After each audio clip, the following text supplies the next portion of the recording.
Vilcabamba reste introuvable. Je m'entête à poursuivre dans une voie qui jusqu'à présent s'est révélée stérile. Je soupçonne Jenkins d'être à l'origine de cette sédition. Il refuse catégoriquement d'admettre que l'Atlantide puisse être à l'origine de toutes les civilisations connues. Peu à peu, je m'aperçois que seule Lara dispose de l'ouverture d'esprit indispensable pour pouvoir affronter cette vérité.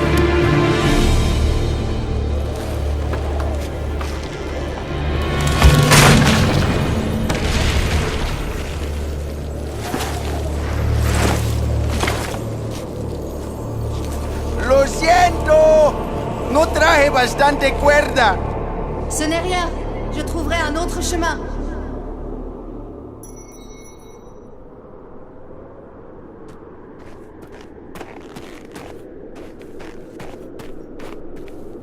Welcome to the game commentary for Tomb Raider Anniversary. I'm Jason Botta, the creative director for Tomb Raider Anniversary. And I'm Toby Gard, the original designer from the first TR1. Ah, you were the creative director. Give yourself some credit. There's only 6 of us, though. I mean, we don't have such grand titles back in those days, but yeah. So in terms of the opening sequences of the original game, the whole thing was leading up to sort of the whole wolf extravaganza that happens, where it was kind of the big reveal of Lara Croft. And obviously some of that wasn't really appropriate anymore. People know who Lara was, so it enabled us to actually be able to show Lara in the intro, in the foyer in Calcutta, and obviously we didn't have to go quite so crazy with the wolf bit with the big tails flying off of her and stuff. And I think the essence of that whole cinematic and whatnot is the same, sort of an introduction to the main characters of the game and sort of sets up what the entire game is about. So that sort of remains unchanged. Yep. Yeah. We sort of tried to follow a lot of the shots from the original game, sort of inspiration for us throughout the entire game, but for this opening scene as well.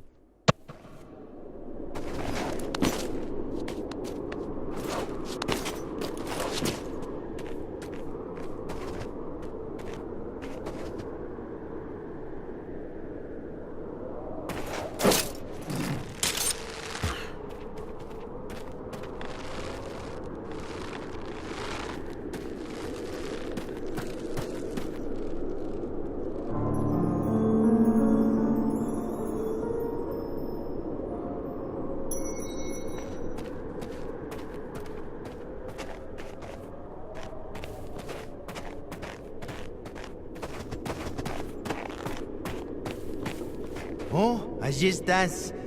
Mira, ya llegamos. No sé cómo abrirlo. Hay una inscripción arriba de la puerta. Oh, estoy muy cansado. Podemos ir a la izquierda.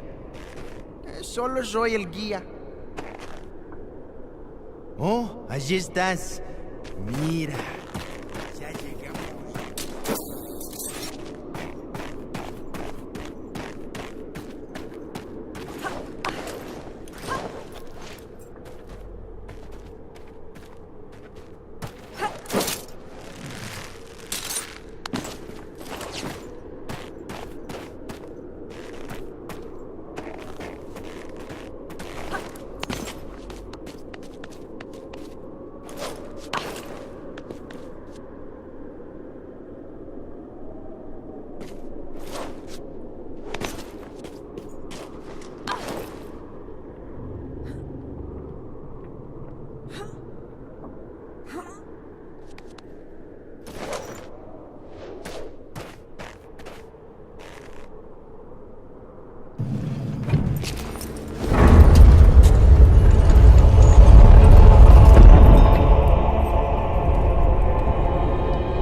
So I remember when we were first putting together the design for Tomb Raider, and I found that it was pretty disturbing how many games, how much there was of killing in games. Basically, so many people killing each other mindlessly. You know, you walk up to some chap, and just because they're from a different country, you can gun them down, and that seems to be perfectly reasonable.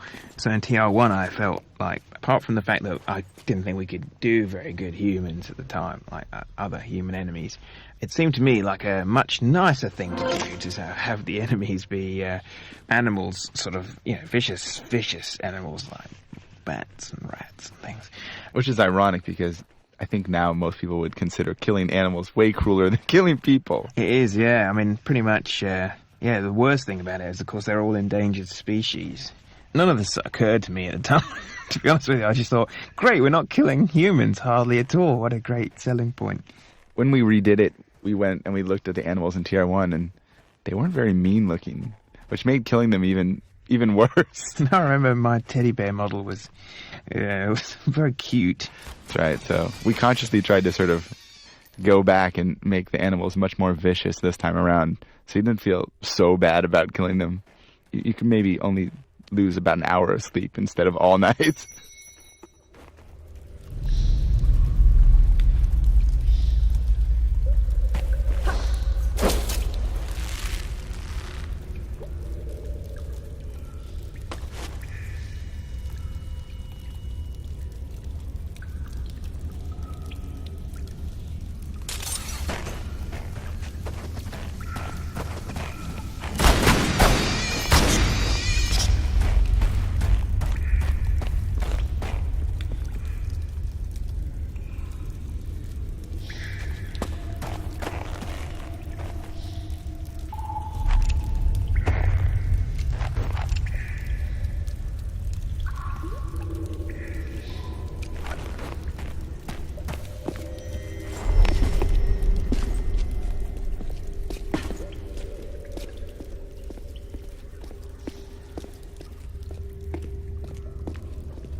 So this was one of the rooms, the Wolf Bridge room, essentially. So early on in the game, in the original Tomb Raider, where it's really just, hey look, there's going to be some big baddies that you're going to fight at some point, but you're able to sort of stand above them and shoot them to death.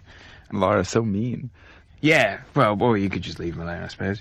There's nothing really going on in that room in the original TR1, and I was sort of pushing for us to simply, just skip this room on the remake because it wasn't particularly significant. But yeah, I think visually it was one of the more sort of recognizable areas from TR1, though. So we wanted to keep it, but sort of change it a little bit. So I think it was you that had the idea, right, of breaking the first bridge, so that you fall down into the wolf area. Yeah.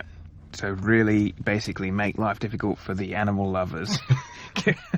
So you have to kill the wolves now, or they kill you. The people who didn't kill the wolves, didn't snipe the wolves, basically get the worst deal. That's right. Plus, it makes the second bridge a little bit more intense now. That's the big one, yeah. Yeah.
So this room in the original, it was the goal to try and create a sense of reality to sort of the progression. Like, we had to separate Peru into 4 levels, but when we were designing them, we made them so that they were supposed to fit together. We tried to keep the big door at one end, and then you'd be popping out on the other side into the new level. So they were very continuous, essentially 4 continuous massive levels, but they were split into chunks.